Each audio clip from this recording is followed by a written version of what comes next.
Muhammad Ali's daughter, Laila, joins us now. Laila, good morning to you. Our condolences.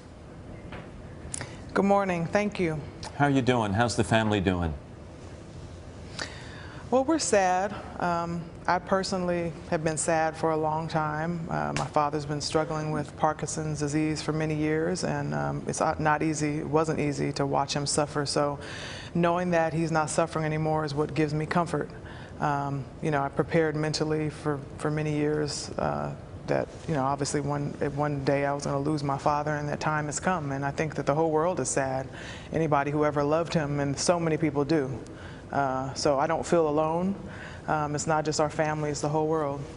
I was going to say, so many people of the world, not just Americans, love him and revere him and feel like they know him. And yet you know him from a vantage point so few do, as your father. Tell us about that side of him. Well, I mean, my father, there's really nothing, there isn't much, should I say, that people don't already know about my dad, because he was pretty much an open book.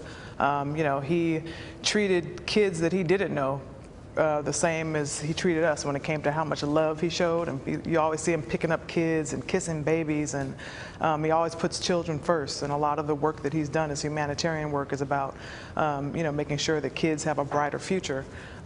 So he was a loving father. You know, he pretty much gave us anything we wanted, which now that I'm a parent, that isn't always good. You know, he was a spoiler.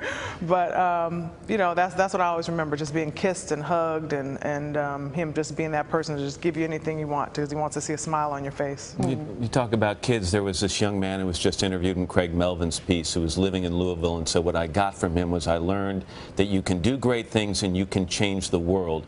The constant in Muhammad's life throughout his entire life was this unwavering belief in himself. Where do you think he got that? I don't know. I mean, I have that same belief, and I feel like it was just passed down to me. Where he got it, I don't know. I mean, it was passed down to him from somewhere. But I think that a lot of that comes from just having someone in your life that kind of puts that idea in your head that you can do whatever it is that you want to do. I mean, my parents both did it for me. My mom did. You know, there's also parents that tell their kids that they can't do something, and they put that fear in their head. So I think that, you know, once you go out and you're willing to work hard and put in the work, and you do what you thought you could do, it just gives you more confidence to keep going. And that's what holds a lot of people back in life. So I'm glad that that child, along with many others, was inspired by my father, because that's what people need. They need inspiration from others to make them strong in areas that they're not naturally strong. We have two other things we want to ask you about. First, so you talked about the suffering earlier, Laila.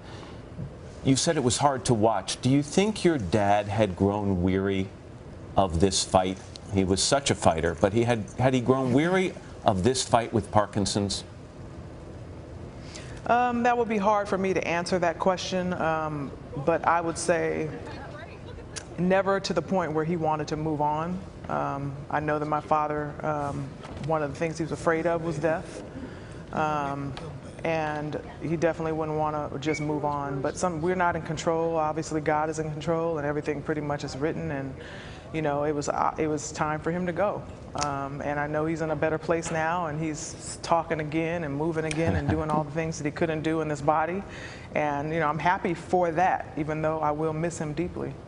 I want to close by asking about your son, Curtis Muhammad Conway Jr., and we should put a picture up of him because it is really striking how much he bears a resemblance to his grandfather. And I wonder, Laila, if that's a comfort to you and what you plan to tell him about his grandfather. Oh, definitely. I mean, my son is a spitting image of my father when he was young, and he has so many of his same characteristics and qualities, and you know, he's definitely going to live on through him. And he's learning more and more as he gets older how special Pawpaw actually was. And it was obviously hard for me to break the news to them. I just told them this morning that he went on to heaven, and you know, it's really hard to explain to a 5-year-old and a 7-year-old about that. So that was a challenge for me the first time I ever had to do it. But they're doing well, and I'm going to be here to support them and stay strong for them.